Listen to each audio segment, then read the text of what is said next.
Yo guys, it's your homie Xenopan. I'd like to welcome y'all to a Dragalia Laws video. Yes, this is mobile, but it is made by Nintendo, the same people who brought you Bahamut Virgin Soul. So if you guys are into anime, I recommend watching that anime because it's really good. It's just watch it. It's Bahamut Virgin Soul. I'll put a link down in the description of the Wikipedia so you guys can check it out. Look it up on Kiss Anime or whatever it is you guys watch your anime on. But anyway, Dragalia Lost is made by Nintendo. So once you guys download it, it's free to play. It's available for the iOS and Android. And the really cool thing about this game too is because not very many games out there are like this, it's crossplay. So if you have an Android and your homie or your homegirl has a iOS, it's crossplay. So you guys can both still play together because it's 4-player co-op. 4-player co-op, that's amazing. There's no PvP quite yet, which I'm kind of glad for because it's probably going to get really cancerous if that's ever introduced. But right now, it's a really good game. It's top-notch. Graphics are amazing. But the thing is when you download it, it will ask you to link your Nintendo account. And if you guys are into re-rolling and trying to get a 5-star dragon, 5-star worm prince, 5-star character, which is the various 5 stars that you guys can get in this game, we'll go ahead and get into that later on in this video. You don't want to link your Nintendo account. And the way you re-roll is you'll download the game, skip that part because you can go in and link your Nintendo account later. Is go in, roll. If you don't get what you want, go ahead and go into the app on the Android and clear the cache. Just clear everything and then re-download everything again and then keep on re-rolling until you get what you guys want for a character. Anyway, now we're gonna go ahead and jump into this game so I can show you something else. The little thing that's wrong with this game that really pissed me off when I started playing it is every quest that you do and every event that you do, you have to download each quest in order to do it. And they're very small, but it's just the fact that you have to download it, you know, that just really peeved me.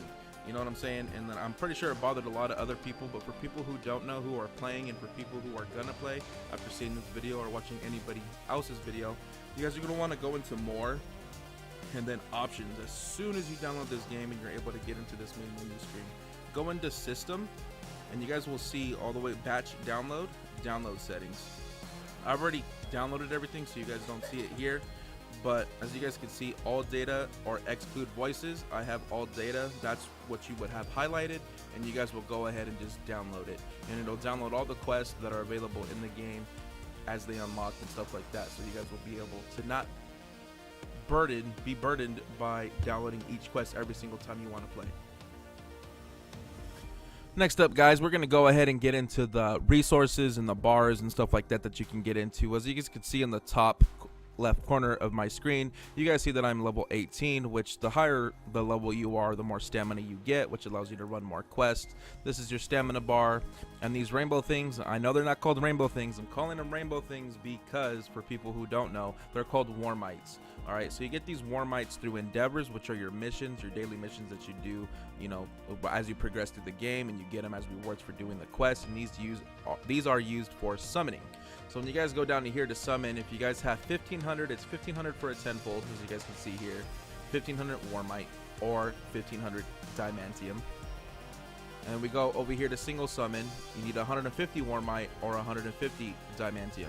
I don't recommend doing a single summon like ever unless you're really desperate. Always do tenfolds if you can. If you guys progress the story enough, they give you a lot of warmite to do a bunch of summons. And also, if you guys go ahead and download it today, there's a bunch of quests too that will give you free tenfold summon tickets. And you guys want to aim for those 5 stars. And the different 5 stars that you have, this is just a few that they have that they're showcasing. We have Lily, which is a 5-star character, and the reason why they're really emphasizing on water this week is because we have a fire raid. So I wouldn't worry about that if you guys are downloading it today or tomorrow, because the raid ends on the 15th of October. So if you guys get any 5-star, that's really good. But the main focus of this game so far is you want mono teams of each element, you know, fire, wind, water, light, and dark, so that way you guys can get through each level. We also have 5-star worm prints, which are cards that you guys can put on each character that will give them passives such as crit boost, mana regen, or, you know, HP regen, stuff like that. There's no mana in this game, so I don't even know why I even said that. But anyway, yeah. And then also you can get dragons, and these dragons, you're able to turn into these dragons through gameplay once you gather certain crystals that will allow you to use it. But anyway, we also have wings, which is also an extension of your stamina, And what the wings do, and what I mean by extension of your stamina, is like I said in the beginning of the video, there's 4-player co-op. When you go into 4-player co-op, if I were to host a game, I would use my actual stamina bar, but the 3 other people that join me in my game will use the feathers. It's just a quality of life type thing, to where I'll be using all my stamina to farm maybe EXP crystals or upgrade materials, so that way if we need a switch, we could switch, and then you can use your stamina. So there's 2 sets of stamina, which is really good, but the wings are usually and are only for co-op. Then we have, you know, the Dynantium, and the Dynantium is the real resource to use real money on. So you'll purchase this to do 10-fold summons and other things. This is where it comes into play, where you got to think before you spend your money on a summon. So you guys go into your castle grounds. It's like a Farmville type simulator type thing, but the thing is, you know, that's the easiest way I can compare it to. But don't worry about it. You guys can go to sleep for 2 days and not worry about it. It doesn't matter. There's no upkeep really. It's just something to help your characters progress. As you guys can see, I have a dark, water, fire, and grass, or, you know, green altar. And what these altars do will give your characters passive buffs that match that element. So for my water elements, being I have the water altar, they will gain 2.5% HP and 2.5 strength. And what's really cool too, guys, is I'm gonna go ahead and collect these real quick to explain what else to use the Dynantium on. Is if I click on this, I'm pretty sure I don't have enough money to do it. I don't. Let's go to this one. I don't have enough money to do that either. Anyway, so when you guys go and click on one of these, you guys will have the option to build.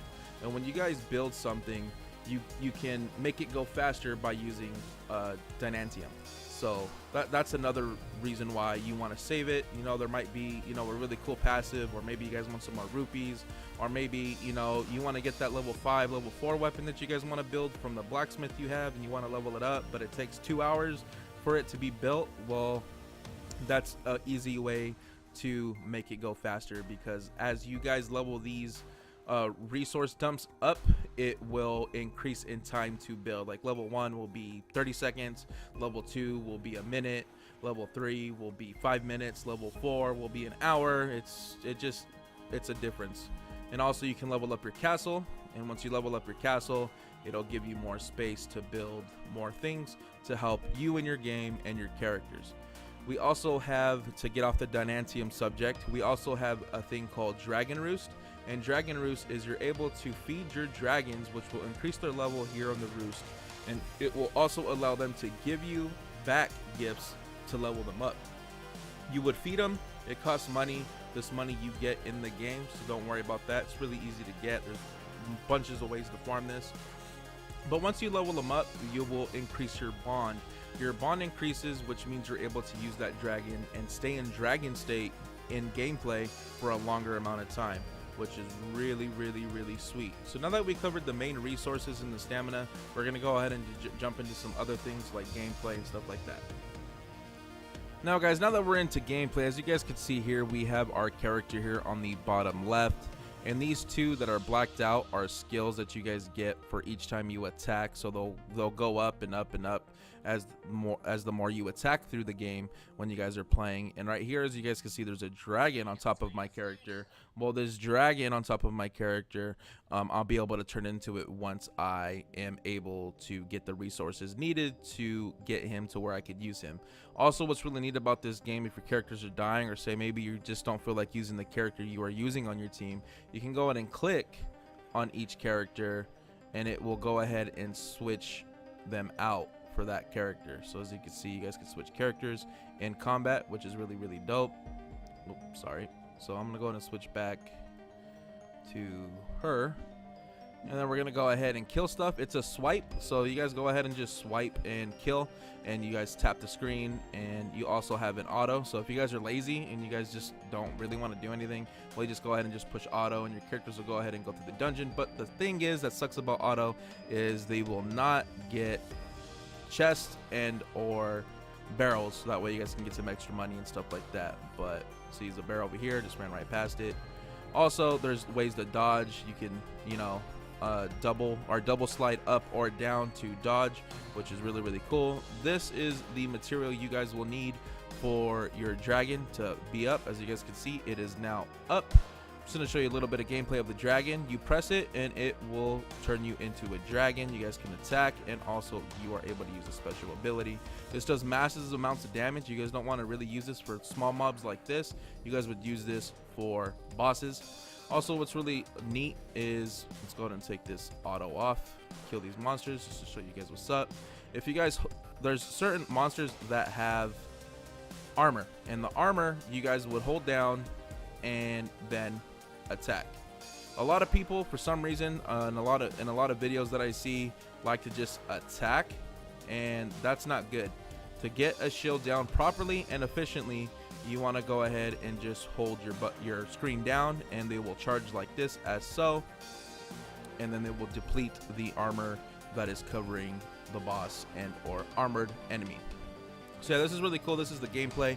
Also, before you even get into this, you're also able to pick a partner, you know, off your friends list and bring them with you, and they also have a skill that they could use, which is really, really cool. We have the map set. You can go ahead and put it anywhere you want. You can put it in the middle or up here on the top right. It's just really cool, guys. This is just the gist of the gameplay that I just really wanted to show you guys. So alright guys, now we're going to go in and get into upgrades. As you guys can see, we can upgrade various things such as mana circles, adventurers, weapons, crafting, dragons, and worm prints. So we're going to go in and go into adventurers, guys, and as obviously you would level up your favorite character and or strongest character. In this case, I'm going to want to level up my Lily, which is a 5-star. Auto is pretty much all you need to do, because auto usually uses the right resources you need for each character to level up. In this case, it's going to use all my resources because she is a little on the low side. So it'll bring her up to 49. I'm not going to upgrade her currently because, you know, there's other characters that need to level up. But you guys would just press the upgrade button, and then she would gain that experience from bronze crystals, silver crystals, and gold crystals. And you guys can get these drops from certain quests and as well as events. So we'll go ahead and go back, and as you guys can see that we have mana circles here. These mana circles are like a sphere grid and or like Final Fantasy 13 type level up system, if you guys are familiar with Final Fantasy level up systems. And it's really, really neat, you know, as to say, if you guys like Final Fantasy, you guys will probably enjoy this system. As you can see, there's a circle, you know, kind of like 13, you know, you level up, you get certain passives, certain new skills, stuff like that. But usually I just go ahead and auto, and it will go ahead and unlock the next one. As you guys level up, you guys will need to unbind and gain these materials. Another cool thing about this game is, say if you need right here, see, I need times 10 of this resource, water worm scale. If you guys go ahead and click on it, it'll tell you how to require it. And you guys will just do these things. You guys do this, and you guys will be able to get that drop. So it's really neat. It tells you where you can get your resources that you need to level up your characters from, which I think is a really nice quality of life. So after you guys go ahead and do your mana circles and level all that up, obviously you're going to want to press back, and you guys are also going to want to level up your weapons. And weapons, you can do a lot of things. You can put weapons into weapons, or you can go ahead and use gold whetstone or silver whetstone and bronze whetstone to level them up EXP wise, or you can go ahead and just keep on putting weapons into them, and that'll also level them up. You can also unbind weapons, and unbinding is just basically making them level up more. So like at first you'll get a weapon and you'll be able to only level it up to 20. Well, if you have 4 copies of that same weapon, you can unbind them and have their level increase to 40, 45, etc., which is really, really sweet. Also, if we go into crafting, you guys can craft weapons, but this is determined on your blacksmith rank in your castle ground. You guys can forge 3-star swords, 4-star, or 5-star swords or any weapon of your choosing: dagger, axe, you know, dragoon spear, arrow, staff, and staves. So you can also enhance as well. So if I click on this and I want to enhance it, I can either make this a fire elemental, water elemental, green elemental, light elemental, or dark elemental. So the thing is with enhancing, guys, you want the element to match your character. You always want your elements to match your character. You don't want a blue character and then have a red dragon on him, or you don't want a blue character and then have a red, you know, sword on him. No, it doesn't make any sense. The elements complement each other, so always keep the element the same, unless stated otherwise. And then we're going to go ahead and go into Worm Prince. Worm Prince is basically the same thing as leveling up your adventurers. As you guys can see, this is a level 4 card. It's called Happier Times. It has a really good passive, so this is the one that I would want to level up. But as you guys can see, you need Blessed Water and Consecrated Water. Well, I would go ahead and level this up and press auto and just go ahead and upgrade it. Then we also have our dragons. And dragons are really good. You want to level those up as you get 5 stars or 4 stars. See, when it comes to dragons, it's a little confusing because you never know when you might get a 5-star dragon. So you don't want to use too many resources on them, in my opinion. But in my case, I got lucky and I got Poseidon, which is a 5-star dragon. You would use dragon fruit and ripe dragon fruit to level them up. And you can also unbind your dragons as well, but you need the same exact copy in order to do it. But that's it for the upgrade system. We're going to go ahead and jump into teams. As you guys can see, when we go into teams, you guys can build 1, 2, 3, 4, 5, 6 different teams. As you guys can see, this is my water team. Yes, I have a 5-star fire on there, but it's just for shits and giggles, to be honest. And he's a 5-star, so he really adds to my might. And might is the standard of your strength of your team. The more might you have, the better chances you have to survive in certain dungeons and events. And as you guys can see here, I do have a pure fire team, mono fire team at 3405 might. And as you guys can see here, I do have green at 1863 might. And here I have a light team. I don't have a 4th light, so that's why the blue is there on my dragon, because I don't have 4 light dragons at 2674 might. And I also have a dark team at 2010 might. You also get different passives as each character of the same element complements each other, as you guys can see up here. Strength plus 1%, increased strength by 1%, benefits your whole team and stuff like that. So you also, it takes a lot of team planning. Also, there's a thing called optimize. Never optimize. It just does not work. When you optimize, it makes your team look like shit. Like, it's not good. So just don't optimize. Use your brain and build your team yourself. But as you guys can see here as well, you guys can go ahead and equip a weapon. Select your weapon. And then you guys can go in and select your worm print, which gives you the passive stats and or extra abilities. Then you guys can go ahead and click on your dragon. So that way you guys can equip each dragon. And like I said, you want elements to match your character's element. But other than that, guys, that is the end of this video. I hope you guys enjoyed. If you guys did, don't forget to hit that like button and subscribe for more of this type of content. If you guys want more guides or have any ideas on what guides and or tips and tricks that I should make, let me know down in the comment section down below. But other than that, guys, your homie Xeno Pain out. Peace.